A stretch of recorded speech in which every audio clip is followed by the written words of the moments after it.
Okay, you can't see me right now because I'm on my knees in a nice dress, issuing a lighthearted but sincere, profoundly sincere plea to Mr. Charlie Appleby. Sorry, I gotta get my camera angle right here.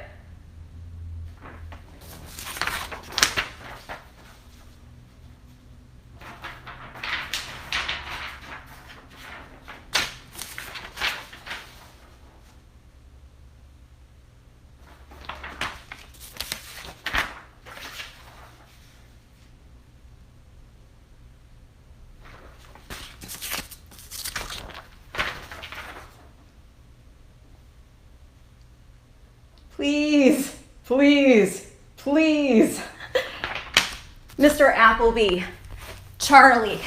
Can I call you Charlie? I don't want to get, too presumptuous, but dear goodness, that performance from Pinatubo this weekend was electrifying. For those of you who missed it, the Group 1 Golf's Vincent O'Brien National Stakes was a sensational performance by Pinatubo. This horse is undefeated in 5 starts, trained by Charlie Appleby for Godolphin. He's a homebred for them. And ridden by William Buick. This race is 7 furlongs. He won by 9 lengths, just destroyed the field. And I know that they talked about going Dewhurst next, but I would so love to see this horse in the Breeders' Cup. And you know what? It wouldn't be crazy to see him go either turf or the TVG Juvenile. And I'll explain why. Pinatubo is a son of Shamar Dahl. He's a champion juvenile. And Shamar Dahl himself is a son of 2000's Cartier Horse of the Year, Giants Causeway. Well, Giants Causeway, you'll remember, was second to Tis Now in the Breeders' Cup Classic on third. And then Shamar Dahl's Dam is a full sister to Street Cry. Street Cry was third in the juvenile. He went on to win the Dubai World Cup on dirt. This horse also hails from the female family of Invincible Spirit. And that horse actually sired a Vale of York, who won the 2009 Breeders' Cup Juvenile on dirt. So I just think this horse is exceptional. He's just, again, the word is electrifying. He wins with such pleasure, and it's exciting to see a horse being 2 years old and showing already the kind of determination you see in older horses. So one I would love to see come over. So Charlie, if you can make it happen, you can talk to the boss. We would so love to see him come out to the States, and our audiences here in America get to see this horse up close and personal. And as much love as I'm lavishing on this horse, believe me, I've got plenty of love to shed on the other horses who did win official Win and You're In preps for the Future Stars Friday card, which is November 1st at Santa Anita. I'm just really greedy, and I want all the best to come west to duke it out for Breeders' Cup supremacy. But speaking of the horses and in the official prep races, let's kick things off with talking about the Iroquois and another horse who just devastates the competition. Of course, I am talking about Dennis's Moment. This is a horse who is not going to just have 5 minutes of fame. He is a real racehorse. Alba Family Stable, Dale Romans, Arad Ortiz, you guys just must be over the moon with this horse.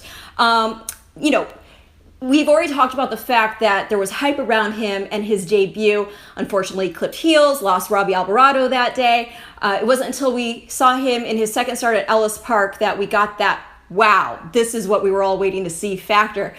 He crushed the competition by 19 1/4 lengths that day. The Iroquois, which is also the first race on the Kentucky Derby Trail, it offered 10 points to the winner, in this case Dennis's Moment, toward the Kentucky Derby. This was his first stakes performance, and we got to see a new dimension already in just his third start, whereas he won Gate to Wire in his second start, which is really his debut. he showed the ability to rate, and it is wonderful to see a horse who already has the physical talent to also have a solid mind, because these horses are young, they're impulsive, they're babies. And the fact that he really just, sat back, relaxed, and when he was cued, he went with authority and just took the lead. He came back a 90 buyer for the effort, and that's what this horse geared down. He already holds a 97 buyer as being the highest of any juvenile this season. So there's no reason to think this horse isn't just going to keep going on to bigger and better things, especially as the distances stretch out. We discussed before, he's a son of Tiz Now, the only horse to win the Breeders' Cup Classic twice. Tiz Now is, of course, in the Hall of Fame. And then he's and this is what's pretty cool, because he's got a nice balance of stamina and speed, because his dam is named Transplendid, and she's a daughter of the speedy, elusive quality. He won the Poker and the Jaipur handicaps. Those are turf races, but still. Transplendid herself is a 3/4 sister to Grade 3 Winter Times Mistress, and their female family includes multi-millionaire Golden Pheasant, whose Grade 1 wins include the 1990 Arlington Million and the 1991 Japan Cup. So Dennis's moment, boy, again, you're no flash in the pan. I look forward to seeing you on Future Stars Friday in the TVG Juvenile. Also at Churchill Downs was the Grade 2 Pocahontas. This was a win and you're in for the juvenile fillies. It also offered points toward the Kentucky Oaks. And this one was won by Lazy Daisy, owned by ERJ Racing. Hey, Eric.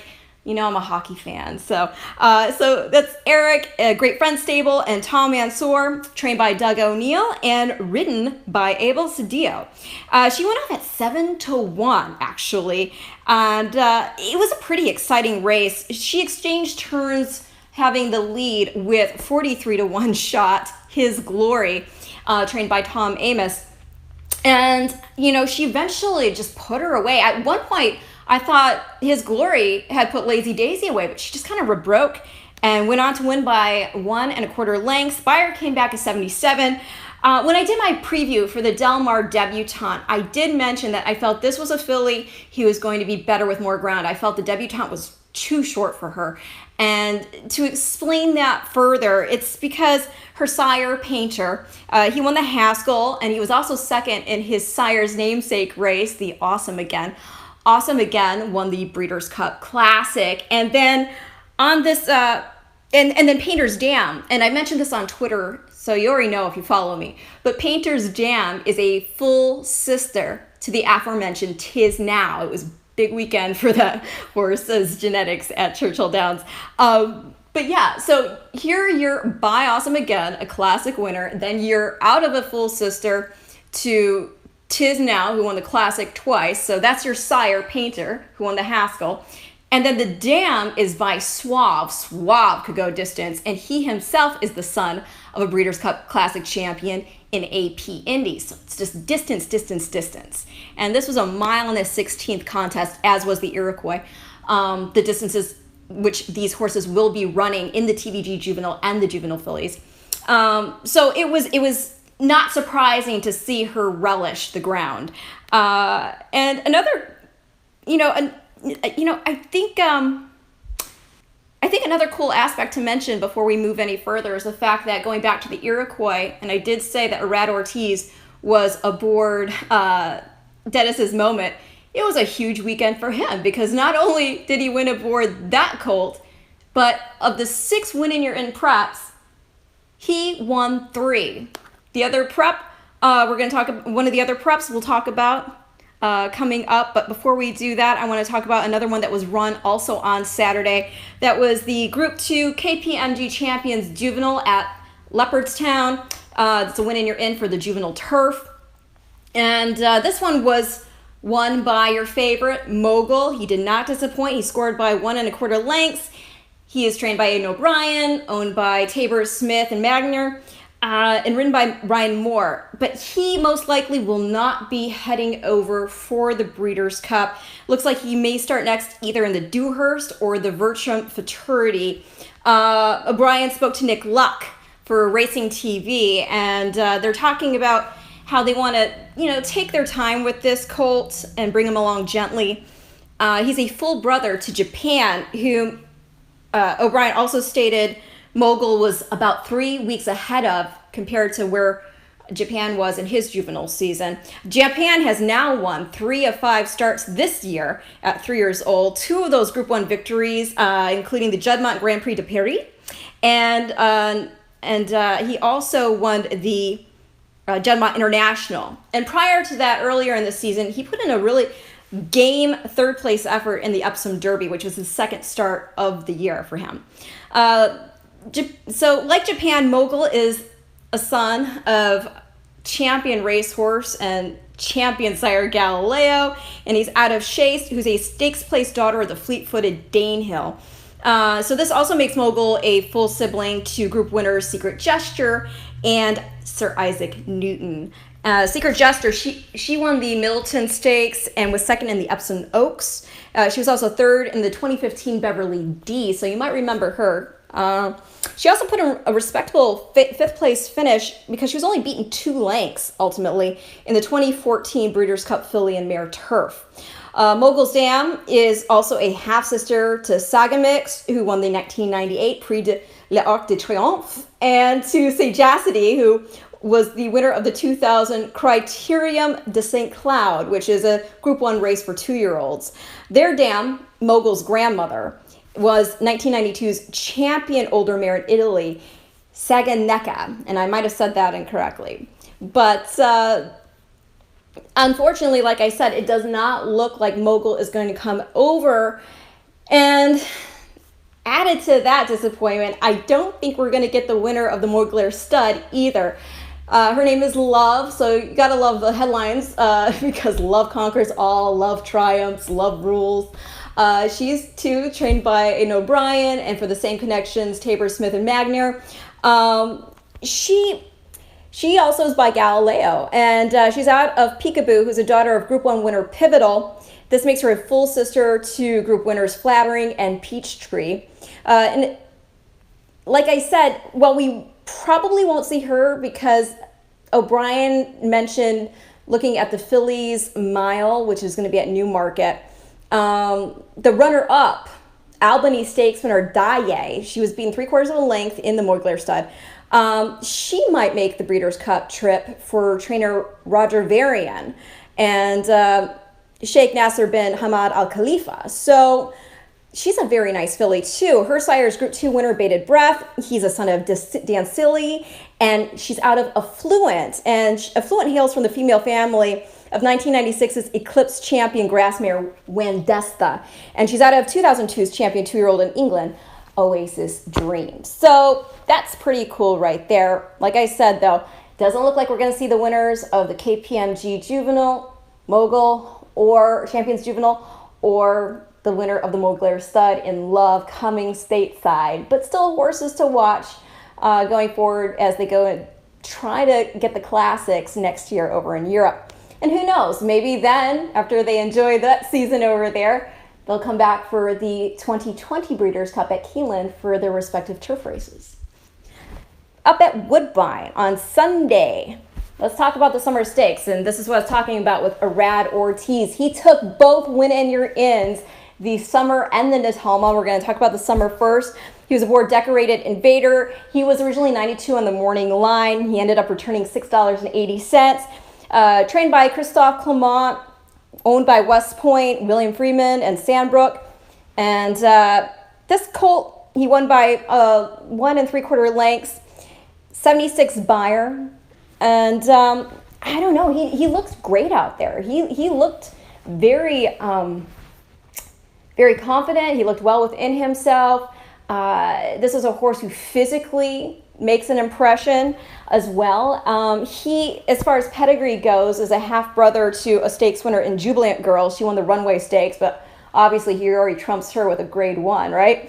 And then his sire is multiple Group 1 winner Declaration of War. We talked about him a lot, and this is another horse that showed versatility because, you know, with being a multiple Group 1 winner, they thought, well, let's see what we can do with this horse in the Breeders' Cup Classic, and he put in a sensational performance there. He was in that 2013 photo finish between Mucho Macho Man, Will Take Charge. He was just a head off both. And, you know, as a sire, I'm really liking what I'm seeing. As far as the female family, it's produced the likes of Bluegrass winner and sire Bandini, multiple stakes winner and sire Stormy Atlantic. Stormy Atlantic is actually a half-brother to Decorated Invader's grandmother, Helstra. And then the third dam, I believe, is Santa Anita Oaks winner, Hail Atlantis. So in addition to that, this is pretty cool. The female family traces back to Blue Hen Mare Roughshod. And Roughshod was the dam of champions Ryden and Moccasin, and her influence is also seen in the pedigrees of Nureyev and Gamely. So it's a very nice pedigree. And, you know, as far as just from the handicapping side of it, this horse also made sense because that debut effort he was in, it produced two other next out winners in addition to himself. And that included Our Country, who ran a 72 buyer in his next start, and Enforceable, who ran a 63, but that was switching surfaces to dirt and going a mile in eighth. And Our Country, who we just mentioned, was last fourth, beaten 2 3/4 lengths in the grade 3 with Anticipation. So this is a horse who's been going up against respectable company. And I really liked how he won too, because as I said, he just showed that he was relaxed out there. And when it was time, he advanced with authority. And so that's Decorated Invader, a horse that has a great name, going up to Woodbine and taking the grade 1 summer stakes. I should mention, like the Iroquois and the Pocahontas, both of those being mile 16th contests, which reflects the distances the horses will go in the TVG Juvenile and the Juvenile Fillies. Both the summer stakes and the Natalma are mile-long events, which are the distances at which the horses will be traveling in their respective Breeders' Cup races, the Juvenile Turf and the Juvenile Turf Fillies. As far as the Natalma, which, by the way, I did say on Twitter, and I'll remind you all watching now, Natalma was the dam of Northern Dancers. So that's why she gets a name in her, or a race named in her honor. And, oh, by the way, Charlie, if you're watching still, which you probably aren't, but if you're out there and you are watching, by the way, congratulations on winning the Grade 1 Northern Dancer with Old Persian. Please bring him. Please bring Pinatubo. Anyway, back to the Natalma. Boy, was that an edge of your seat finish. I was literally on the edge of mine. Abscond with Irad Ortiz again aboard, just edged Walkin' Marrakesh in a photo finish. She ended up returning $21 and earned a 73 buyer for the effort. She's owned by Apogee Stables and Apogee Bloodstock and Mike Anderson Racing, trained by Eddie Keneally. This actually flatters another horse. Her victory flatters Kamari because Kamari beat her in the Bolton Landing by a significant margin. So the fact that this filly came back and showed such ability, it makes you have to wonder, what is Kamari going to do on Breeders' Cup Day? Kamari, not to go off on a tangent about her, but I do need to mention Kamari's a filly who won her debut by 15 lengths, and she only lost by a head in the Group 2 Queen Mary at Royal Ascot. I actually think she's going to be targeting the TVG Juvenile Turf Sprint, so not even worrying about going up against fillies. Ward, I think, has just a ton of confidence in her, and why wouldn't he? I don't know what the exact plan is. I think there were two options for Kamari. Either they're going to train up to the Breeders' Cup, or they might run in the Indian Summer at Keeneland as a prep. So we'll see what goes on with her. But let's talk about Abscond. This is her moment. She's a daughter of Blame 2010's Eclipse champion, older horse who just held off Zenyatta in the Breeders' Cup Classic. Abscond's dam, Solitary Life, she's by Grand Slam. He was a multiple grade 1 winner at 2 with wins in the Champagne and the Futurity. He was also second in the 1998 Breeders' Cup Sprint. So breeding this dam to Arch made a ton of sense because the dam is a half-sister to Overarching, who was the daughter of Arch. And Overarching was champion sprinter in South Africa 3 times. In addition to that, the dam also has a half-brother by Arch named Temerain, and he won the Grade 3 Kentucky Turf Cup. This family also includes record-setting stakes winners in the direct female line, and those are Shore and Delta. And then Delta's dam Bortae also produced champion Bayou and Levy, the dam of Hall of Famer Shuvi. So it's a really cool pedigree, very deep. And again, that's Abscond by Blame, your Natalma winner. So those are the winners of all the Win and You're In Future Stars Friday races for this weekend. We have another big week coming up. The action picks up with the Shadwell Rockfell on September 27th at Newmarket. And then opening day, Santa Anita. We got the American Pharoah, which used to be the front runner, and the Chandelier.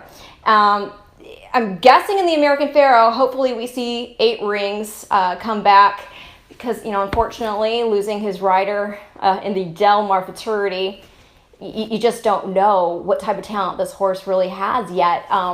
We've seen glimmers of what he might be able to do because, as I told you before, Dennis's Moment currently has the highest buyer of any juvenile at 97. The second highest is 8 Rings with a 94. So I was really hoping to see what he could do there in the Futurity, but onward and hopefully upward in the American Pharoah. This is a horse that should be able to get a distance. He is by Empire Maker, and then on the bottom side, his dam is by Pure Prize, and Pure Prize is a son of Heavenly Prize. So anyway, pretty excited to see what this horse may do. If there's a 2-year-old out there that I should know about, you can always tweet at me at Ren Carothers because I'm always looking for a future star to track. In the meantime, I hope you have a great week. Enjoy your Monday night, and I will see you back on Thursday with your Future Stars forecast.